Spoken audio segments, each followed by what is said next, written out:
Hello বন্ধুরা, প্রতিদিনের মতো আজকেরও আমি একটি ফুটবল খেলার লাইভ করার জন্য সকাল সকাল বাড়ি থেকে বেরিয়ে পড়লাম।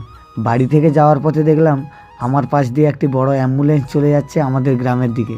এরপর আমি খোঁজ নিয়ে জানলাম এইটা নাকি আমাদের সাগর ব্লকের প্রত্যন্ত এলাকার সাধারণ মানুষের চিকিৎসা পরিষেবা দেওয়ার জন্য রাজ্য সরকারের উদ্যোগে ভ্রাম্যমাণ চিকিৎসা কেন্দ্রের অ্যাম্বুলেন্স। রাজ্য সরকারের ভ্রাম্যমাণ চিকিৎসা কেন্দ্রের অ্যাম্বুলেন্সের চিকিৎসা পরিষেবা পেয়ে এলাকার মানুষ কি বলছে শুনুন। মানে বাড়ির কাছে এই স্বাস্থ্য পরিষেবা পেয়ে কেমন লাগছে? ভালো, খুব ভালো, আমরা খুব আনন্দ। খুশি? হ্যাঁ, খুশি। অনেকটা ভালো, কারণ আমাদের এখান থেকে রুদ্রনগর যেতে হলে অনেকটা পয়সা খরচা করে যেতে হতো, কিন্তু এখান থেকে আমাদের রুদ্রনগর যেতে যতটা পয়সা খরচা হতো সেটা আমাদের কাছে থেকে সময়ও যেত, সেটা আমাদের কাছে থেকে যাচ্ছে এবং এখানে যথেষ্ট পরিমাণে পরিষেবা খুব ভালো। মানে বাড়ির পাশে পেয়ে কেমন লাগছে? বাড়ির পাশে পেয়ে খুব ভালো লাগছে আমাদের। উপকৃত হলো তো? হ্যাঁ।